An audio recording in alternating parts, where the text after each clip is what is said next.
In this week's Top Gear, Quentin Wilson on why there's never been a better time to buy an old silver Shadow. Helen Mal joins the team to explore the history of an aeroplane afterthought. And Tony Mason on the ups and downs of going up hills in a trials car. Greetings and a wintry welcome to Top Gear. Now we begin this evening with a question.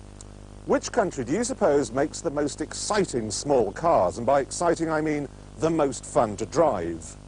Well, it isn't, as was once the case, Italy, and it isn't, as you might hope, Britain, and it isn't, as I'm sure you're thinking, Japan.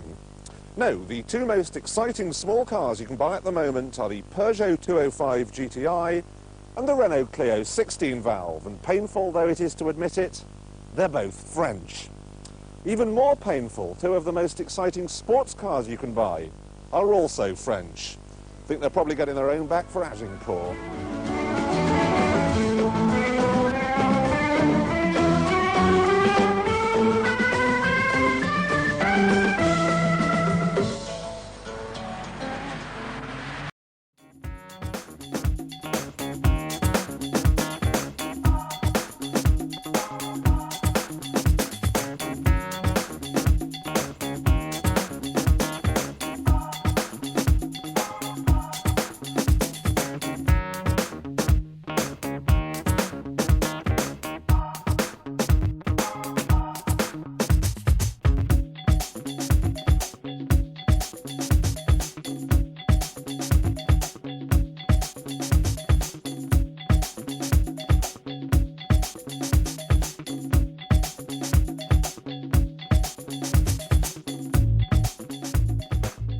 I'd like to introduce you to the Renault A610, which was launched yesterday to a wave of tumultuous silence.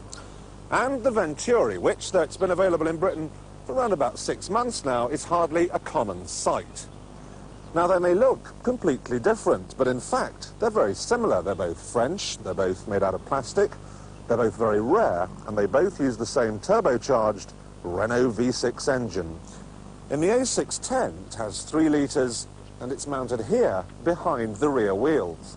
That is a Porsche trick. Now, the Venturi has 2.8 litres, but the engine is mounted here in front of the rear wheels. That makes it mid-engined, and that is a Ferrari trick. Now, obviously, neither have much in the way of luggage space. The Venturi here has enough room for one squidgy bag. That doesn't have a boot at all.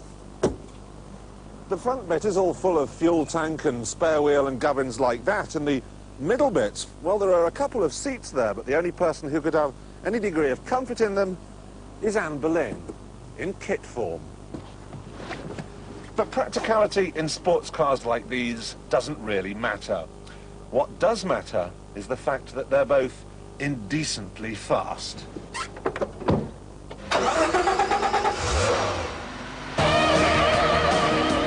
In a race to 60 miles an hour, there's nothing in it. Both get there in about 5.5 seconds, and both will top 160 miles an hour flat out. Given a bit of a tailwind, actually, the Venturi should be able to nudge 170. Now, it may well be fleet of foot, but I rather wish it was stern of anchor too. It doesn't have anti-lock brakes. But let's face it, this kind of driving is of no real relevance in the real world. For that, you need to leave Mallory Park and find a real road. Pity. Out here, the similarities come to a shuddering halt. These two cars become as different as cabbages from thermonuclear fission. The Renault is far more composed, perhaps because it's the result of years of development. The A610 may be new, but the car on which it's based, the Alpine, is as old as the hills. It's a bit of a worry having that big engine slung way out at the back, where it can act like a giant pendulum, poised and ready to fling you off the road if you go round a corner too fast. But in fact, the A610 has a seemingly boundless supply of grip. In many ways, it's just like driving a fast saloon car. And that view is kind of reinforced by the interior, which I think is just a bit too normal, a bit too like any other Renault. And when you're just pootling around in town, something the A610 is very good at, incidentally, you can't help feeling that it's just another car from just another large manufacturer. What you really need to convince yourself otherwise is an open road. Once in a while, you need to press the loud pedal down just to remind you that you're in something just a little bit special. However, it's not as special as the Venturi.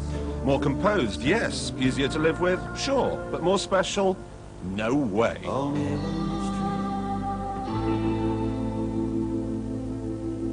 This car is worth the money for its innards alone, and there's no point hunting behind the facade for evidence of kit carishness, because you won't find any. This is one of the finest interiors I've ever been in. You can just tell that it wasn't the result of some corporation think tank. It's obviously been crafted by a team of enthusiasts. Now the switches, they're all straight out of a Citroën, and there are a lot of them. But they look so right. The leather, all hand-stitched, and the last time I saw this much, I think I was in a milking parlour. And then there's the wood. It just looks so good. It's absolutely magnificent, but it is not quiet. At anything above 3 miles an hour, there's an incredible shriek from the turbochargers, so refinement is not a Venturi's strong point. What am I talking about? At least when the turbo's whistling, you can't hear a rather irritating squeak from the dashboard. But better than that, it even drowns out Gary Davis. I've already said the Renault A610 is a bit too composed to be a sports car. Well, this wailing banshee of a machine is not. It's just plain good fun. They're forever prattling on in the car magazines about how a good steering system talks to a driver, letting him know exactly what the front wheels are doing. Well, this isn't talking, it's yelling at me through a megaphone. Couple that to the car's tininess, its perfect mid-engine balance, and the noisiest 260 brake horsepower this side of a bike Grand Prix, and you have one pretty spot-on sports car. Trouble is, at nearly 50 grand, and that's post-budget, it ain't what you'd call cheap thrills.